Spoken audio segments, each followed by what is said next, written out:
तो कल का जो क्वेश्चन था मेरा, जो हम लोग सॉल्व दिए थे आप लोगों को, आप लोगों ने कोशिश किया होगा, लेकिन आप लोगों ने उसको थोड़ा सा अलग व्यू से देखे होंगे, जिस वजह से क्वेश्चन को आप लोगों ने सॉल्व नहीं कर पाया होगा। क्योंकि देखिए यहाँ पे थोड़ा सा वो जो काइनेमेटिक्स का जो इक्वेशन है, जो फिजिक्स में जो काइनेमेटिक्स का इक्वेशन होता है, उन सब इक्वेशन का यूज करना होगा। तो सबसे पहले यहाँ पे देखिए क्या होता है। यहाँ पे ये बुलेट ऑफ मास 20 ग्राम, यानी ये जो mass of bullet, that means इसको हम क्या बोलेंगे, ये गिवन दिया हुआ है,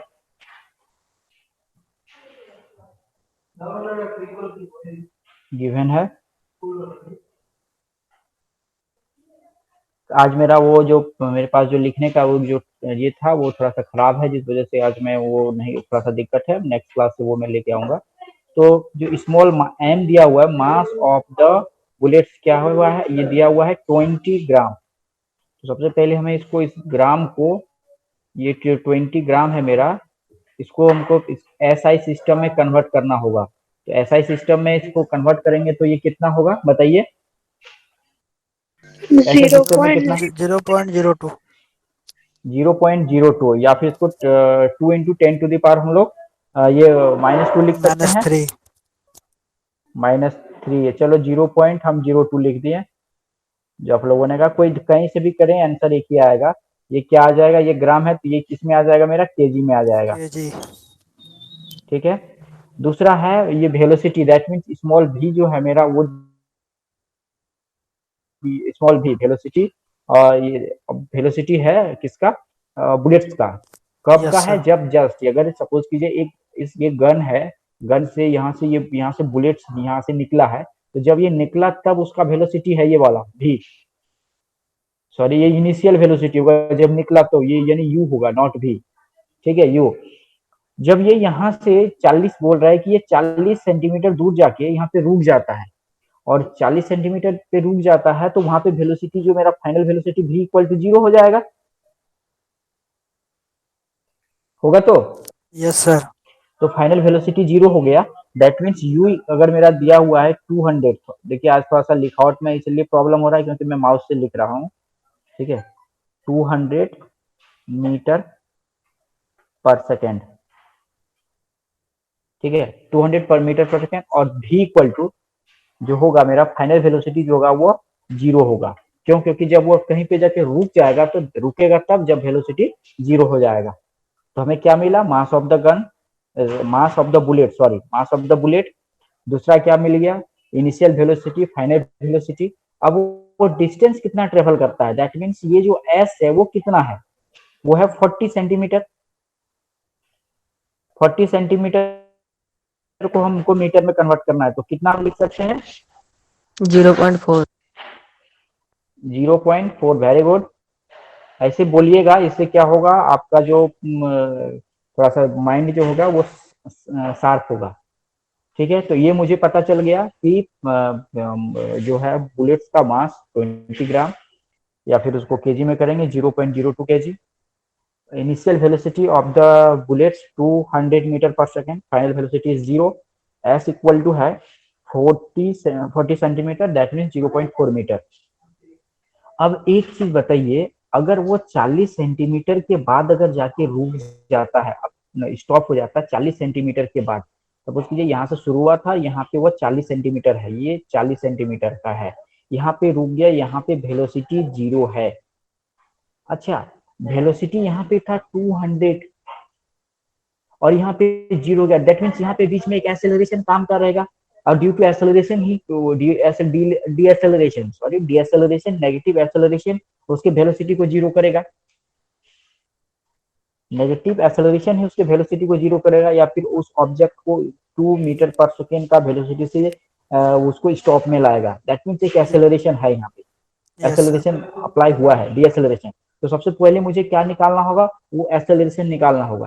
एक्सेलरेशन निकाल लेंगे तो फिर हम F equal to force equal to M A formula लगा देंगे, एम ए। तो एम मास कितना है 0.2 केजी, और एक्सेलरेशन जो आएगा हम उसको लगा देंगे, तो मेरा ये आंसर आ जाएगा। तो सबसे पहले इस एक्सेलरेशन को हम लोग फाइंड कैसे करेंगे, तो याद कीजिए काइनेमेटिक्स का 3 इक्वेशन होता है, जो एक होता है v equal to U plus A T, यानी 3 इक्वेशन, एक मैं न्यू स्लाइड दे देता हूँ।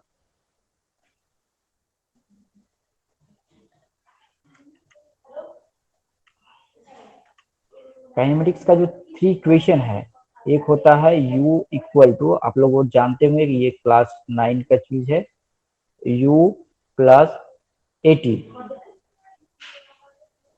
दूसरा होता है s इक्वल टू, याद है किसी को, ut plus plus half eighty half square. 80 square. Very good, half 80। देखिए आज थोड़ा सा मैं माउस से लिख रहा हूँ, जिस वजह से थोड़ी सी मुझे असुविधा हो रही है लिखने में, थोड़ा सा कम ये कीजिएगा। और तीसरा था हमारा, हमारे पास क्या था, 2AH equal A, to B square minus U square ये था v square minus U minus ये था u स्क्वायर। सर अच्छा आप पहला देखिए, नंबर में हाँ, भी is equal to U plus A T. अच्छा सॉरी, ये v होगा, ये था v equal to, that means final velocity. अब बताइए यहाँ पे हमारे पास है फाइनल वेलोसिटी है, इनिशियल वेलोसिटी है, और एस भी है, डिस्टेंस है। तो मुझे निकालना है एक्सेलरेशन। एक्सेलरेशन तो हम तीनों इक्वेशन से निकाल सकते हैं, इस इक्वेशन से भी निकाल सकते हैं, इस इक्वेशन से भी निकाल सकते हैं, और इस इक्वेशन से भी निकाल सकते हैं। लेकिन मुझे देखना होगा कि एक्सेलरेशन डिपेंडेंट किसके ऊपर है, इनिशियल टाइम पे डिपेंडेंट है, कि फाइनल वेलोसिटी पे डिपेंड है, कि इनिशियल वेलोसिटी पे डिपेंड है। तो यहाँ पे अगर इस इक्वेशन में हम देखेंगे कि एक्सेलरेशन जो होगा इस इक्वेशन पे, final velocity, initial velocity and time, इतने सारे चीजों के ऊपर डिपेंडेंट है। इस इक्वेशन में देखेंगे तो यहाँ पे एक्सेलरेशन क्या है, ये एस के ऊपर डिपेंडेंट होगा। टाइम भी चाहिए मुझे इस फाइंड करने के लिए, और इस इक्वेशन में हम देखेंगे कि यहाँ पे फाइनल वेलोसिटी, इनिशियल वेलोसिटी या फिर ये एस के ऊपर डिपेंडेंट। हम इस इक्वेशन से हम निकाल सकते हैं यहाँ पे एक्सेलरेशन। तो चलिए हम लोग जानते हैं 2, ये तो पता नहीं है, एस हम लोग निकाले थे, एस का वैल्यू पुट कीजिए, भी का वैल्यू भी 0 था और यू था 200 मीटर पर सेकेंड स्क्वायर। तो निकालिए कितना होगा, बताइए एक्सेलरेशन। आप लोग थोड़ा सा कैलकुलेशन कीजिए, क्योंकि मुझे थोड़ा सी लिखने में प्रॉब्लम हो रही है, आप लोग कैलकुलेशन कीजिए कैसे होगा, ठीक है। तो ये हो जाएगा यहाँ पे, चलिए मैं कोशिश करता हूँ फिर भी लिखने का। ये हो जाएगा यहाँ पे, अगर मैं s का वैल्यू पुट करता हूँ इनटू, s था मेरा 0.4, 0.4 इक्वल टू सर माइनस 0 का 5 पर स्क्वायर। 40। वेरी गुड, यानी ये हो जाएगा, अच्छा सबका निकला। अब यहाँ पे 200 का यस सर स्क्वायर करेंगे तो यहाँ पे 4 पे 4 जीरो हो जाएगा। अब यहाँ पे देखिए, हाँ तो ये हुआ। अब इसका हम कैलकुलेशन जब करेंगे तो देखिए, ये जो जीरो है, ये अगर यहाँ पे हम पॉइंट को हटाएंगे तो एक जीरो यहाँ पे और बढ़ जाएगा। इसको अगर मैं हटा दूं, ये हो जाएगा, ये क्या हो जाएगा, यहाँ पे ये कट जाएगा, फिर वहां से 2 से डिवाइड करेंगे तो ये कितना आ गया, धनीराम जरा बोलिए तो, 5 इंटू 5 पे -5 पे 40। 1 2 3 एंड 4 जीरो। Very good. अब यहाँ पे क्या करना है, ये निकल गया मेरा एक्सेलरेशन। अब हम लोग जानते हैं कि वो जो फोर्स होगा कितना हो, F equal to M A लगाएंगे, एम ए। अब हम लोग के पास मास था 0.2 ना, मास कितना था, 0 to 0.2 ही तो था। जीरो अच्छा 0.02। 0.02, 0.0 सर आ गया 1000 मीटर। इंटू ये माइनस, ये यहाँ पे हम लोग लिखेंगे 5000, 5 पे 40 है ना, 40। फिर ये कैलकुलेशन कीजिएगा तो यहाँ पे आ जाएगा -1000 न्यूटन। तो ये था, इस सवाल यस को सर हमको माइनस इस वन तरह से थाउजेंड बनाना न्यूटन था। आ गया। यहाँ पे हमको काइनेमेटिक्स का यूज करना पड़ा कि कितना दूर जाके वो जो है वो बुलेट स्टॉप हो जाएगा, तो स्टॉप होने के लिए कितना फोर्स अप्लाई करना होगा। तो हम इस प्रोसेस से इसको सॉल्व करेंगे। ठीक है, समझ में आया ये सवाल। Yes sir. Yes sir. चलिए अगला चीज है, क्वेश्चन था ये, bullets of mass 20 gram moving with a velocity of 200 metre per second with stop हो गया सर। विद इन, हो गया, मैं सेंड कर दूंगा। चलिए सर एक अगला और क्वेश्चन क्वेश्चन है। था। अच्छा और एक क्वेश्चन था जो सॉल्व, ये वाला। Yes sir. ये सॉल्व नहीं हुआ था? सर हो गया। इस क्वेश्चन में देखिए, सबसे पहले हम इसको सॉल्व करने, चलिए ठीक है देख लेता हूँ क्या था। चलिए गिवन पहले क्या क्या है उसको लिखिए। तो हम देखेंगे यहाँ पे ये मशीन गन हैज मास यानी कैपिटल एम दिया हुआ है, capital m equal to 10 kg, ये असाइनमेंट 10 में है। kg। गुड। उसके बाद दिया हुआ है fires 30 bullets at the rate of n दिया हुआ है, एन कितना है, 30 gram, that means mass of the bullet यानी स्मॉल एम दिया हुआ है। स्मॉल एम कितना है, 30 ग्राम। ये हो गया 30 ग्राम। अच्छा इसको हम क्या करेंगे, ऐसा यूनिट में कन्वर्ट करेंगे, बताइए कितना होगा। 0.03 30 ग्राम को kg। 0.03 kg। kg, very good.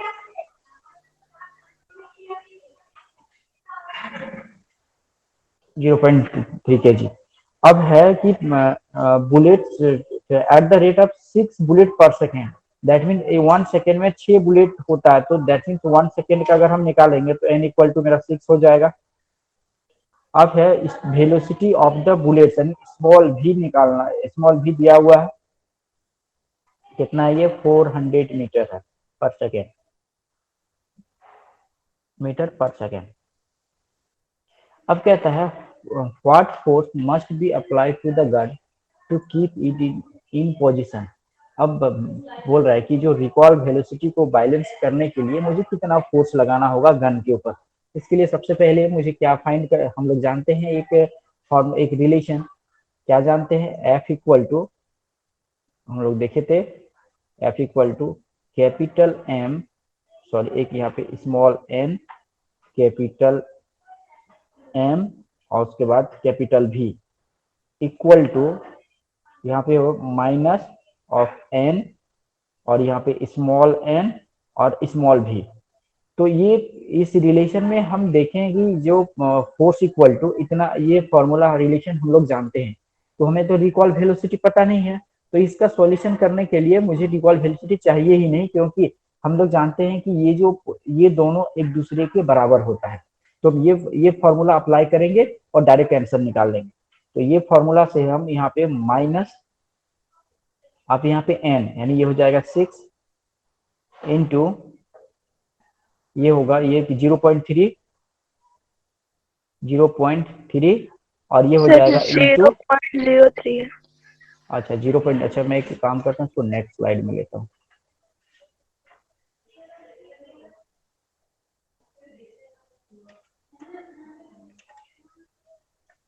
तो मेरा f इक्वल टू आ जाएगा, सबसे पहले ये हो जाएगा 6 इंटू 0.03 इंटू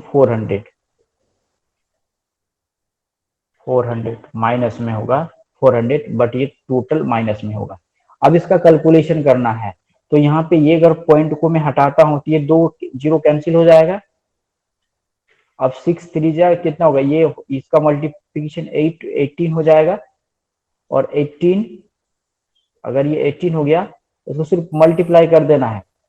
तो ये टोटल मैं देखता हूँ मल्टीप्लाई करने के बाद -72 न्यूटन इज द आंसर। ठीक है, कुछ नहीं, काफी इजी है बस। अब ये कल एक जो रिलेशन बताए थे, उस रिलेशन को अगर हम याद रख पाते हैं तो सवाल सॉल्यूशन करने में काफी आसान हो जाएगी। ठीक है, आगे बढ़े। Yes sir. मैं एक सवाल आप लोगों को देता हूँ, आप लोग पहले उसको सॉल्व करके दिखाइए, फिर मैं जो रिलेशन है ये वाला, establish Newton third law using second law and conservation of linear momentum, उसके बाद हम इसको डिस्कस करेंगे। ये वाला सवाल बनाइए। Mass equal to 5 kg, that means उस गन का mass, that means capital m दिया हुआ है। इफ ये bullet of 20 gram occurs the velocity 500 metre per second after firing the gun.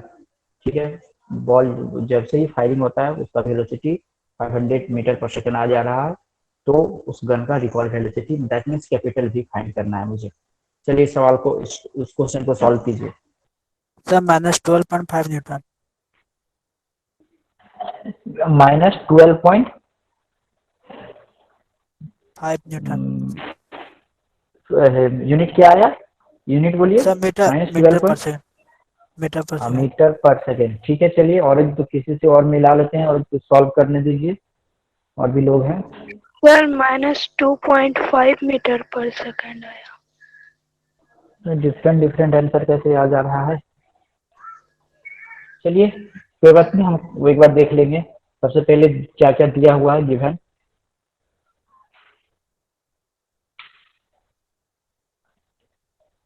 अच्छा, ये जो रिकॉल वेलोसिटी का कॉन्सेप्ट आप लोगों को मतलब क्लियर है तो, कि और भी सवाल क्वेश्चन लेके आना होगा मुझे। अच्छा, यहाँ पे मैं देख रहा हूँ कि काफी स्टूडेंट हैं, 26 27 है, रिस्पॉन्स दो ही कर रहे हैं, इशिका, धनीराम, रुद्र प्रताप, आप भी, आता आदित्य कुमार। अच्छा वासुदेव साहब, ये जो रिकॉल सर वेलोसिटी टू का पॉइंट कंसेप्ट फाइव है, मीटर पर सेकेंड।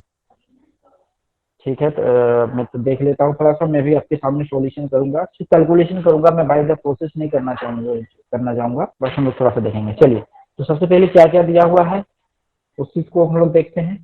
तो sir mass of the 2.5 bullet, ही आ रहा है, इधर हम गलत कर दिया लग रहा है। अच्छा 2.5 ही आ रहा है। चलिए यस इसका सर मतलब 2.5 ही आंसर होगा। -2. माइनस में आएगा क्योंकि रिकॉल वेलोसिटी है, रिकॉल वेलोसिटी वो बैकवर्ड होता है, जैसे जैसे उसका वैल्यू माइनस माइनस में ही आएगा। यस चलिए ये सर 25 ग्राम है, 25 ग्राम। -2.5 ग्राम। ग्राम में नहीं, वेलोसिटी ग्राम में क्या है? आंसर आपका रिकॉल वेलोसिटी है तो वो हमेशा मीटर पर सेकेंड में आएगा। वेलोसिटी जो है आपका, वो उसका यूनिट मीटर पर सेकेंड होता है, इसलिए रिकॉल वेलोसिटी माइनस में आएगा, और वो क्या बोलते हैं, वो मीटर पर सेकेंड में आएगा।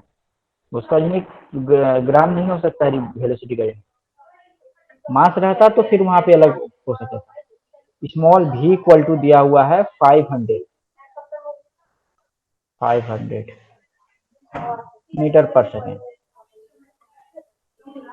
हम लोग रिलेशन जानते हैं, capital V equal to minus of small m by capital M into, क्या था यहाँ पे, sir small small v b. Equal to, चलिए m कितना है, छोटा m, ये ग्राम में है, इसको मुझे केजी में कन्वर्ट करना होगा।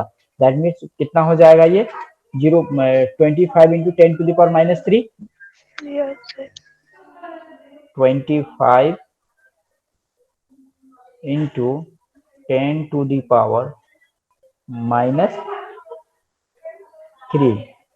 उसके बाद क्या होगा, v कितना है मेरा 500।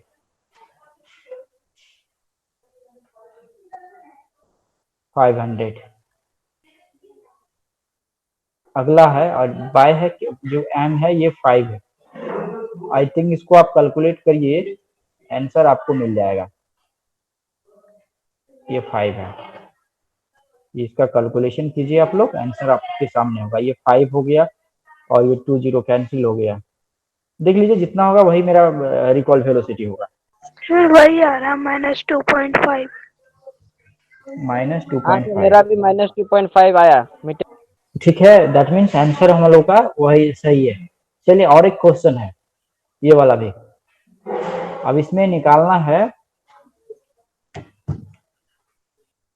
इसका जो वेलोसिटी ऑफ द बुलेट निकालिए, इसका सॉल्यूशन कीजिए। ये क्वेश्चन मोमेंटम के साथ रिलेशन है इसका, देखिए मोमेंटम के साथ इसका रिलेशन है, ठीक है। सर 2000 मीटर पर सेकंड. वाह, बिल्कुल सही, बिल्कुल सही। सर 2 × 10⁻³ मीटर पर सेकंड।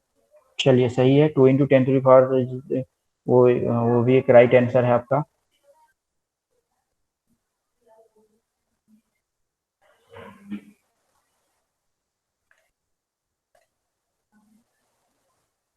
चलिए इसका सॉल्यूशन मैंने ये कर लिया है, तो मैं उसको सिर्फ यहाँ पे पेस्ट कर देता हूँ। ये रहा उसका सॉल्यूशन।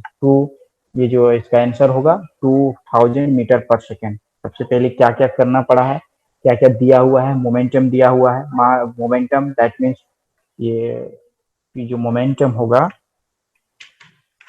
वो मेरा p दिया हुआ है, मास दिया हुआ है, ठीक है, तो ग्राम में है, फिर उसको केजी में कन्वर्ट किया गया है, फिर उसको मुझे क्या निकालना, वेलोसिटी भी नो मोमेंटम के साथ रिलेशन होता है, momentum equal to mass into velocity. फिर मैंने वहां पे इसका मोमेंटम को निकाल के और फिर मोमेंटम जब मेरे पास है, मास जब पता है, वेलोसिटी उस रिलेशन से फाइंड कर लिए, तो मेरा रिलेशन आ गया 2000 मीटर पर सेकेंड। ये सवाल किसी को समझने में प्रॉब्लम है? No sir. तो उम्मीद करता हूँ कि इसका जो इस चैप्टर से जितना भी नॉमेरिकल प्रॉब्लम आएगा आप लोग इजीली सॉल्व कर पाएंगे। इससे ज्यादा और मुझे नहीं लगता है कि नॉमेरिकल प्रॉब्लम का प्रैक्टिस का जरूरत पड़ेगा आप लोगों को। चलिए, अब एक इम्पॉर्टेंट चीज है, ये भी काफी इम्पोर्टेंट है according to your semester exam, काफी इम्पोर्टेंट है, कई बार पूछा गया है और ये बहुत ही इजी है। जस्ट बस इसको हमको क्या करना है, सिर्फ कॉन्सेप्ट क्लियर कर लेना है, एग्जाम में लिख भी पाएंगे आराम से और आता भी है और लिख भी पाएंगे, काफी आसान भी है। चलिए सबसे पहले इसको शुरू करते हैं। क्वेश्चन क्या है, establish Newton third law using second law and conservation of linear momentum. इसके लिए मुझे टू पार्टिकल्स का एक सिस्टम कंसीडर करना पड़ा है। ये है वो सिस्टम, आप लोगों के सामने है, ये है सिस्टम।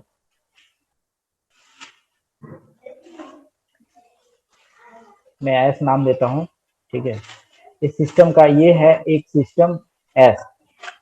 अब इस सिस्टम पे हम लोगों ने देखा था जब कंजर्वेशन ऑफ लीनियर मोमेंटम को देखे थे, तो वहां पे हमने बहुत सारी चीजों को देखा था। क्या क्या देखे थे?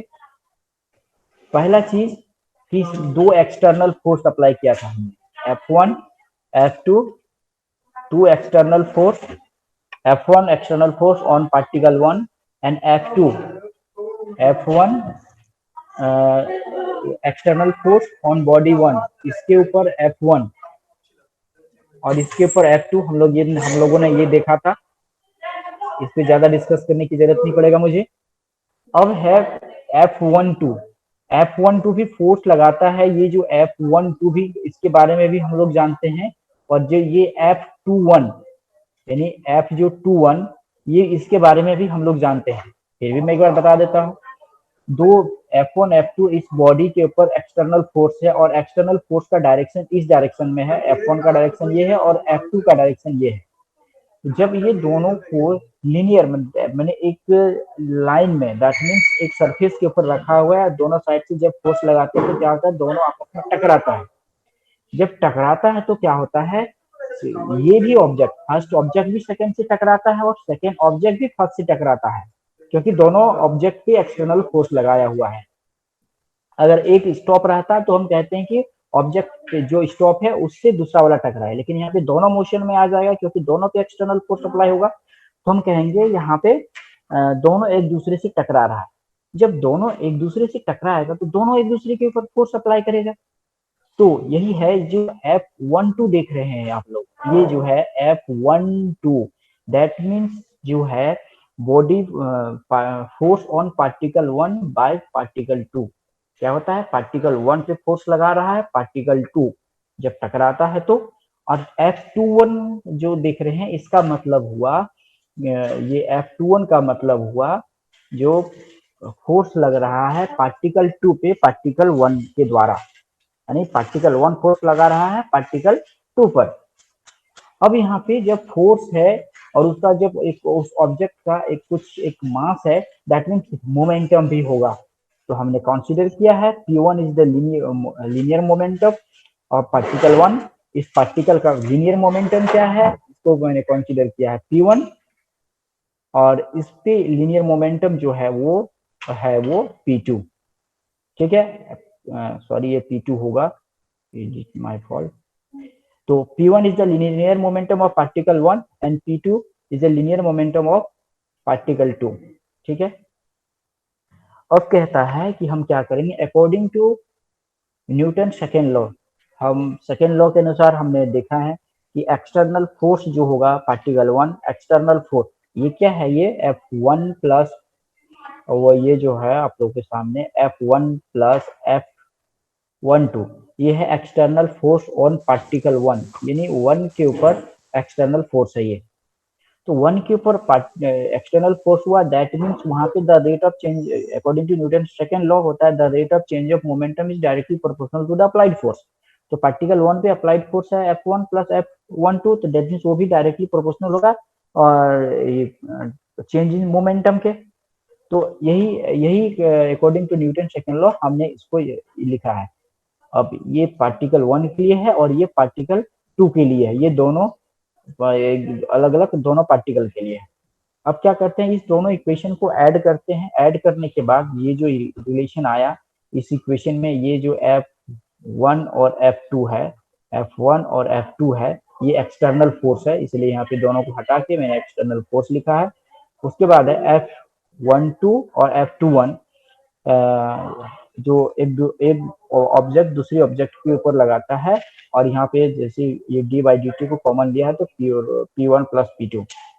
अब क्या करना है, एक एक्सटर्नल फोर्स इज जीरो, अगर एक्सटर्नल फोर्स जीरो हो तो ठीक है, according to the principle of conservation of linear momentum, हम लोगों ने देखा था अगर एक्सटर्नल फोर्स जीरो हो तो according to the principle of linear momentum जो था P1, that means momentum of particle one plus momentum of particle two एक कांस्टेंट होता है, कांस्टेंट दैट मीन्स वो जीरो होगा। तो यहाँ पे हम उसको दिखाएं, एक external force zero, that means the momentum of particle one and particle two equal to zero. Next slide पे आते हैं। Then form equation number third, अगर इस इक्वेशन को, अगर हम इस इक्वेशन की देखें, यहाँ पे equation number third, equation number third में अगर हमारा ये जीरो हो गया, ये जीरो हो गया, दैट मीन्स क्या बचा, F12 plus F21 equal to zero, यानी ये वाला F12 plus F21 equal to zero. That means अगर मैं इसको इक्वल के ऑपोजिट साइड लेके जाता हूं तो F12 equal to minus of F21, यहाँ पे माइनस साइन शो करता है ऑपोजिट डायरेक्शन, दैट मीन्स ये दोनों फोर्स इक्वल है और एक दूसरे के ऑपोजिट है, और यही था न्यूटन थर्ड लॉ। ठीक है, तो ये सवाल पहले देखिए, इसमें पहला क्या स्टेप है, इसमें पहले एज्यूम किए हैं कि क्या क्या इस चीज को हमें मानना होगा। तो F1 is external force on particle one, F2 is external force on particle two, F12 force जो है particle one, force on particle one by particle two, F21 force on particle two by the particle one, P1 is the linear momentum of particle one, P2 ये P2 होगा, ठीक है, ये P2 है, P2 is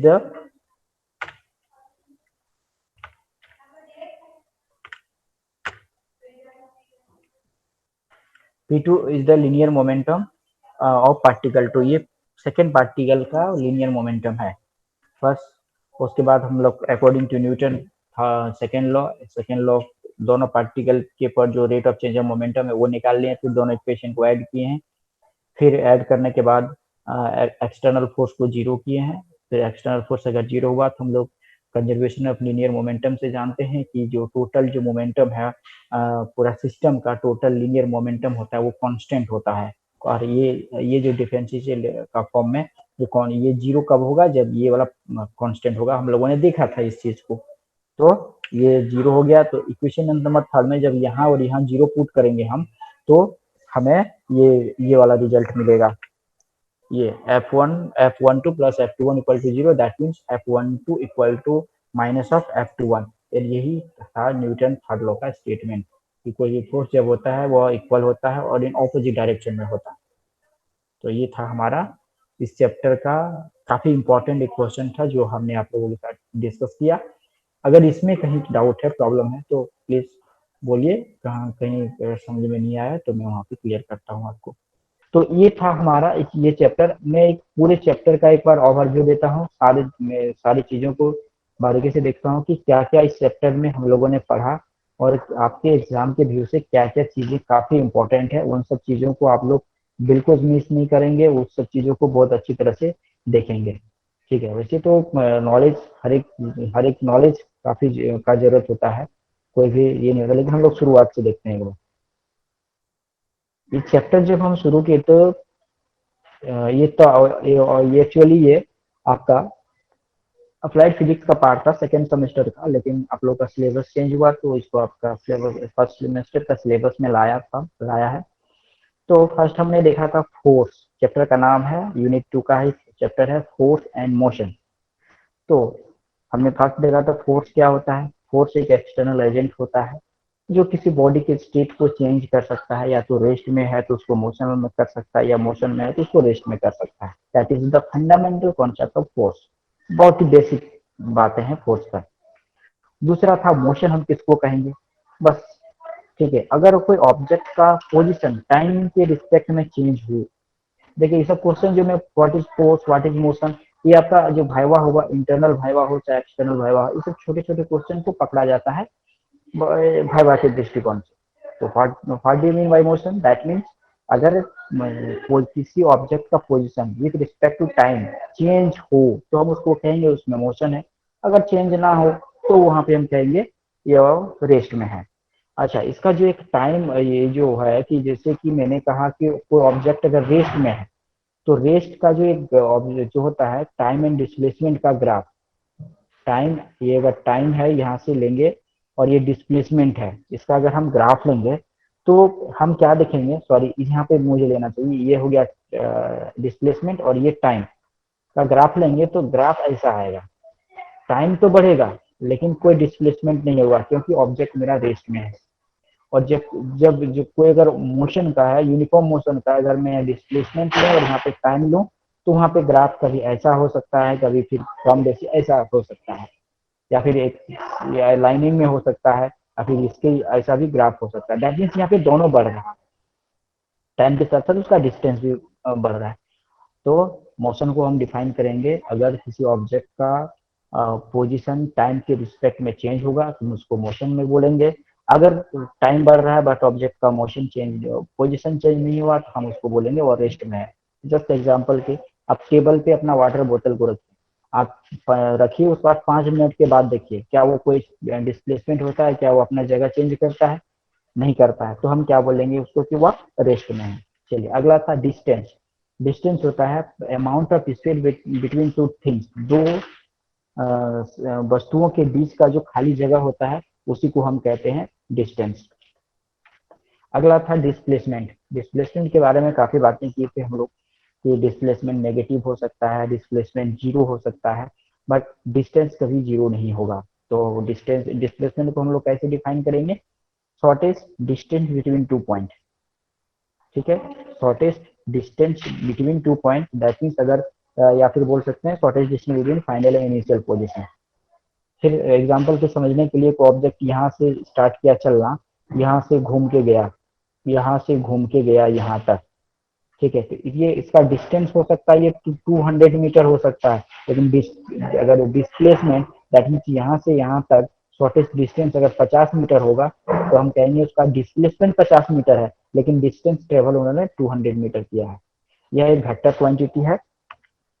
speed, speed क्या है, the speed of rate of change of distance, कि 1 second में कोई ऑब्जेक्ट कितना डिस्टेंस ट्रेवल करता है उसको हम स्पीड कहेंगे उस ऑब्जेक्ट का।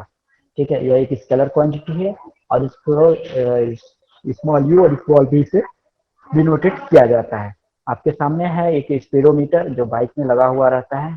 ठीक है, ये स्पीडोमीटर है और ये हमेशा बाइक का इंस्टेंटेनियस स्पीड को देता है, यानी इंस्टेंटेनियस, उस इंस्टेंट पे जब मैं मीटर को देख रहा हूँ उस इंस्टेंट के ऑब्जेक्ट का स्पीड कितना है। अगला है यूनिफॉर्म स्पीड। यूनिफॉर्म स्पीड में हम क्या देखे थे कि अगर कोई ऑब्जेक्ट इक्वल टाइम इंटरवल में इक्वल डिस्टेंस कवर करता हो तब उस कहेंगे कि उस ऑब्जेक्ट का स्पीड जो है वो यूनिफॉर्म है। ठीक है, डिफिनेशन में भी लिखा हुआ है, ये body is said to be uniform speed if it covers equal distance in equal time interval through its motion. देखिए यहाँ पे आपके सामने है कार का डिफरेंट डिफरेंट पोजीशन है, प्रत्येक जीरो फर्स्ट में 1 मिनट पे, यहाँ पे था 2 मिनट पे, और हर एक जगह 1 किलोमीटर 1 किलोमीटर 1 किलोमीटर, यानी एवरी 1 मिनट में 1 किलोमीटर का डिस्टेंस ट्रेवल कर रहा है। तो हम क्या कहेंगे, ये जो कार का जो स्पीड है वह यूनिफॉर्म स्पीड है। अगला है इंस्टेंटेनियस स्पीड। इंस्टेंटेनियस स्पीड मतलब आप अगर बाइक चला रहे हैं, आप जिस टाइम बाइक के स्पीडोमीटर को देख रहे हैं वही हो गया उसका इंस्टेंटेनियस स्पीड। जिस टाइम हम देखेंगे स्पीड वही स्पीड हो गया इंस्टेंटेनियस स्पीड।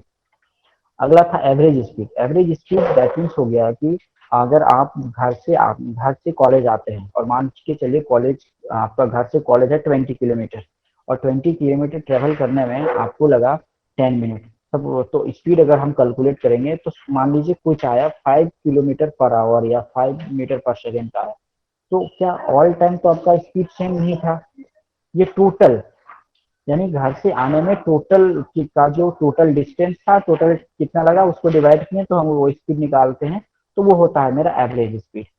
ठीक है, और जो हम लोग कहीं भी देखते हैं कि जैसे कि distance of Kolkata to Delhi, आप अगर मैप में सर्च करेंगे तो बस में दिखेगा, हो सकता है कि 24 आवर या फिर 36 आवर में आप पहुंच जाएंगे। दैट मीन्स एवरेज स्पीड होगा, कुछ होगा, हो सकता है 50 का, 60 का, 70, दैट मीन्स वहाँ पे हम एवरेज स्पीड शो करते हैं। एवरेज स्पीड के बारे में हम बात करते हैं। अगला था वेलोसिटी। वेलोसिटी को हम लोग डिफाइन कर रहे थे, displacement of the body in 1 second, कि इन एवरी ईच सेकेंड में बॉडी का जो डिस्प्लेसमेंट होगा उसी को हम बोलेंगे वेलोसिटी। और वेलोसिटी एक वेक्टर क्वांटिटी है और इसको डिनोट किया जाता है u to the power arrow and v to the power arrow के साथ हम इनको इंडिकेट करते हैं। Unit of velocity and dimension of velocity हम लोग बात किए थे, डिस्कशन भी किए थे। ये सब छोटा छोटा चीज है, वेलोसिटी का डायमेंशन लिखना, यूनिट लिखना मैंने सिखाया भी है काफी। और change of velocity with time, पर सेकेंड में एक ऑब्जेक्ट का वेलोसिटी में कितना चेंजेस आ रहा है उसी को हम बोलेंगे उसका एक्सेलरेशन है। ठीक है, तो एक्सेलरेशन क्या है, the rate of change of velocity in 1 second, या फिर पर यूनिट टाइम, इसको ऐसे डिफाइन करेंगे। लेकिन इसका बेसिक कॉन्सेप्ट क्या है कि वेलोसिटी चेंज होता है 1 सेकेंड में, यानी 1 सेकेंड में जितना वेलोसिटी उसका चेंजेस होगा, या तो घटेगा या तो बढ़ेगा, उसको बोलेंगे एक्सेलरेशन। अगर वेलोसिटी बढ़ता है तो उसको बोलेंगे एक्सेलरेशन, और अगर वेलोसिटी घटता है तो उसको बोलेंगे डी एक्सेलरेशन। डी एक्सेलरेशन, और फिर डी एक्सेलरेशन का दूसरा नाम है रिटार्डेशन। इन सब चीजों को याद रखिएगा थोड़ा। वेलोसिटी जब नेगेटिव हो, सॉरी एक्सेलरेशन जब नेगेटिव हो, यानी वेलोसिटी कम हो रहा हो, तो वहाँ पे रिटार्डेशन वर्ड यूज करना होगा या डी एक्सेलरेशन यूज करना होगा। अब जब उसका वेलोसिटी बढ़े तो वहाँ पे हम एक्सेलरेशन टर्म का यूज करेंगे। ये भी एक वेक्टर क्वांटिटी है और इसको डिनोट किया जाता है small A. As a vector quantity है तो हमको वहाँ पे उसके ऊपर में एक एरो देना पड़ेगा। तो acceleration change in velocity by time interval, तो time change in velocity, final velocity minus initial velocity by T.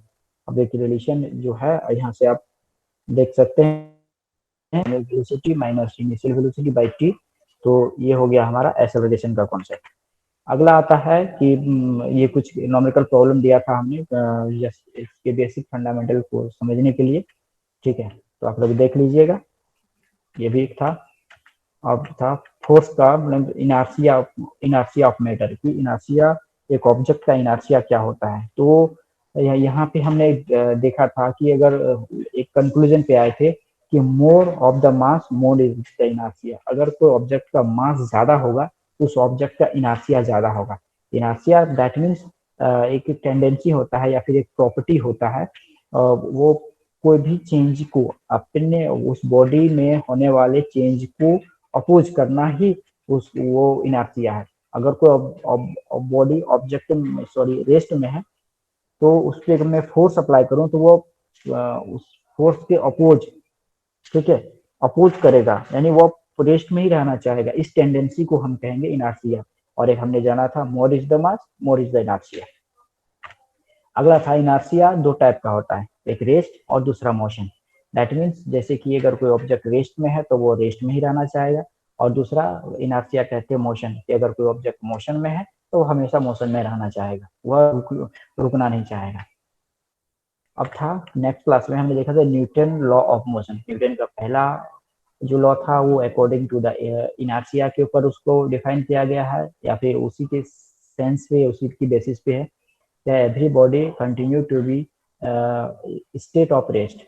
वो हमें कोई भी बॉडी अपना जो स्टेट है, चाहे वो रेस्ट कोई भी स्टेट में हो, या रेस्ट के स्टेट में हो, या मोशन के स्टेट में हो, वो हमेशा उसको कंटिन्यू करना चाहेगा। कब तक?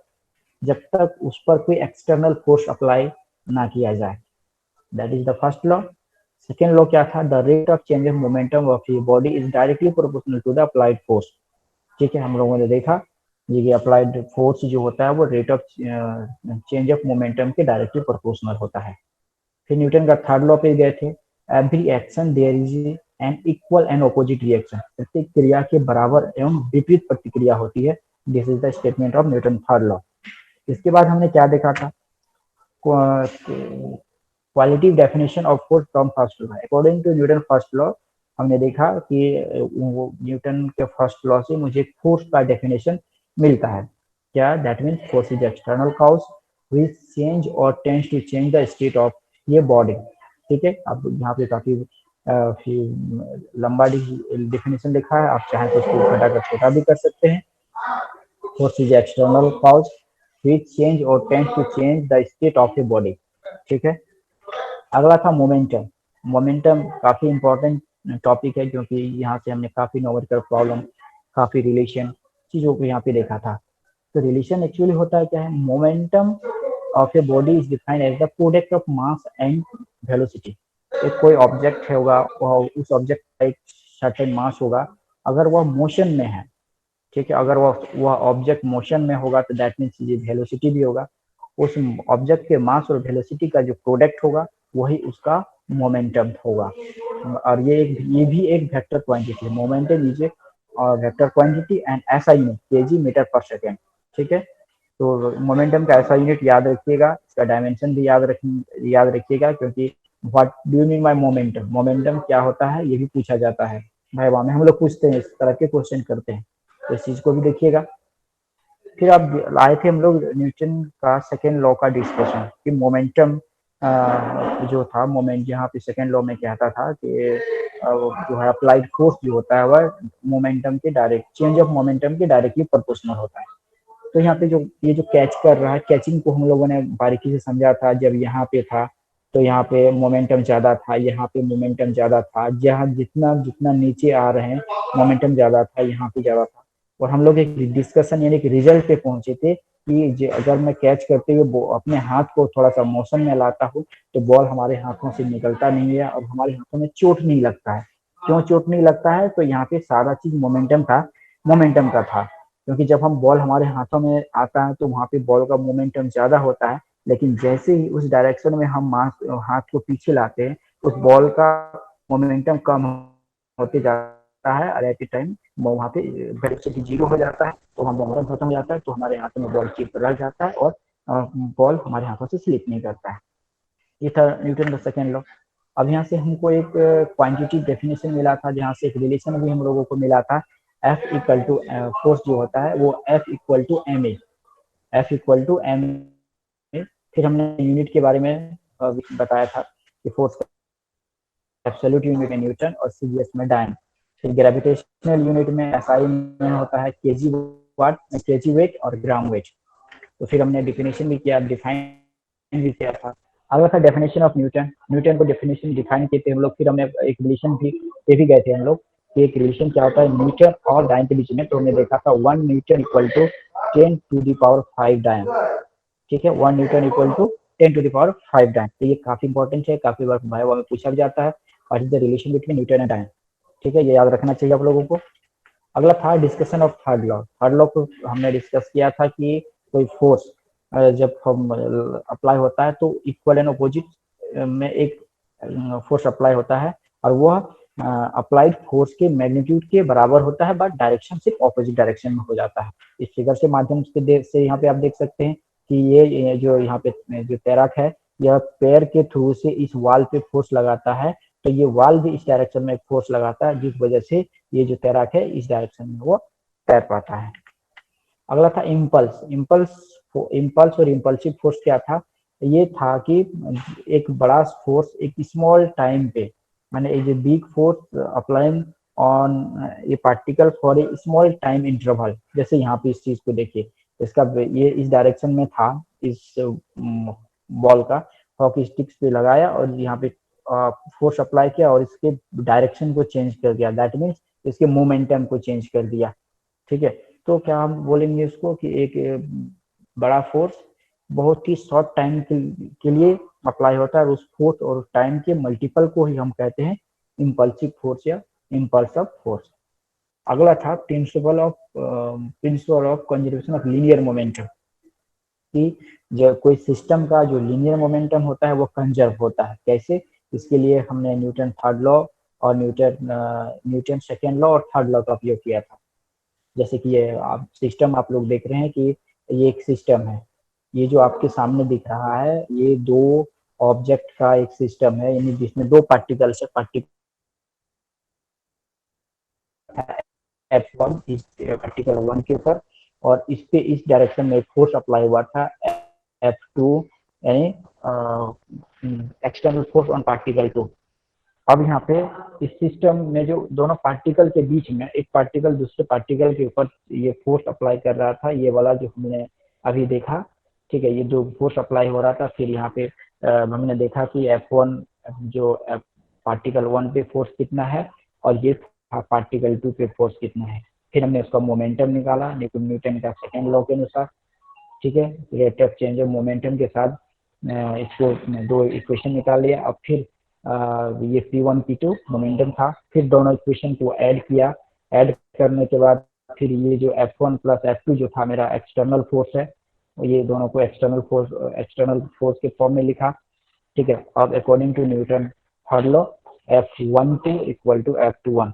ठीक है, according to Newton third law अब ये जो इक्वेशन नंबर 3 आ गया, यानी ये दोनों कैंसिल हो जाएगा क्योंकि ये दोनों इक्वल भी है, ये दोनों एक दूसरे का इक्वल भी है और एक नेगेटिव भी है। एक स्वतः कैंसिल हो जाएगा, बचेगा हमारा ये इक्वेशन आएगा। आवाज कट रही है ना? Yes, sir. सुन पा रहे? ओके। Yes, sir. तो हाँ, तो ये क्या था, यहाँ पे ये एक दूसरे का इक्वल है और एक नेगेटिव भी है, तो ये दोनों कैंसिल हो जाएगा। ये दोनों जो है इस इक्वेशन से एलिमिनेट हो जाएगा, कैंसिल हो जाएगा। ठीक है, ये और ये कैंसिल हो जाएगा क्योंकि इक्वल है और एक नेगेटिव है। ठीक है, तो ये कैंसिल हो गया। कैंसिल हो जाने के बाद ये वाला इक्वेशन F एक्सटर्नल यानी एक्सटर्नल फोर्स इक्वल टू ये वाला इक्वेशन आ गया मेरे पास। अब अगर मैंने दिखाया अगर एक्सटर्नल फोर्स जीरो हो तो, अगर एक्सटर्नल फोर्स जीरो हो तो सिस्टम का जो मोमेंटम होगा, दैट मीन्स मोमेंटम हमारा यही था, दोनों momentum of particle 1 and particle 2 equal to, according to equation number 3 ये भी जीरो होगा। और ये जीरो कब होगा? Differentiation of momentum, that means ये जो यहाँ पे टर्म देख रहे हैं ये वाला तो इसको कांस्टेंट होगा, तभी इसका डिफरेंशिएशन जीरो होगा। ठीक है, दैट मीन्स ये जो कांस्टेंट, इसको कांस्टेंट होना पड़ेगा ये वाला, तो ये कांस्टेंट है मेरा, ये वाला कांस्टेंट है। अब कांस्टेंट है दैट मीन्स वो चेंज नहीं होता है, वो कंजर्व है, जितना था बस उतना ही है, कोई बदलाव नहीं है आया उसमें। इसलिए हम कह सकते हैं there is no external force act on the system. अगर कोई सिस्टम पे कोई भी एक्सटर्नल फोर्स काम नहीं करता है तो हम कह सकते हैं उसका टोटल लीनियर मोमेंटम उस सिस्टम का कंजर्व रहेगा, कोई बदलाव नहीं आएगा। अगला था न्यूटन थर्ड लॉ के बेसिस पे recall velocity of the gun. Recall कोई बुलेट्स को फायर किया जाता है तो उसमें रिकॉल वेलोसिटी होता है, पीछे की ओर गन से झटका लगता है हमें, तो इसी के बेसिस पे हमने न्यूमेरिकल प्रॉब्लम को देखा। 3-4 हमने न्यूमेरिकल प्रॉब्लम को किया। ठीक है, तो उम्मीद करता हूँ कि ये जो रिकॉल वेलोसिटी से रिलेटेड जो बेसिक कॉन्सेप्ट है तो सारा चीज क्लियर हो जाना चाहिए। अगर किसी को यहाँ पे इसमें प्रॉब्लम हो तो आप हमें जरूर बोलिएगा, मैं इसको क्लियर करवा दूंगा। ठीक है, ये जो रिलेशन आया था ये रिलेशन काफी इंपॉर्टेंट है हम लोगों का रिकॉल वेलोसिटी फाइंड करने के लिए। ये relation v equal to minus m by capital M into v, where minus is the minus show the direction only and small m is the mass of the bullet, capital M is the mass of the gun and V is the velocity of the bullet। तो ये सारा चीज से हम recall velocity को find कर लेते हैं। इसके बाद हमने और एक रिलेशन हम लोगों को मिला था जब सर हमने टाइम हो गया है। ओके ओके ठीक है। तो आज का क्लास यहीं पे कंप्लीट करते हैं, फिर अब हम लोग मिलते हैं नेक्स्ट क्लास और एक नए चैप्टर के साथ, ठीक है, क्योंकि ये चैप्टर यही आज का कंप्लीट हो गया। एक नए चैप्टर के साथ हम लोग मिलेंगे, ठीक है। तब तक के लिए सभी को थैंक यू।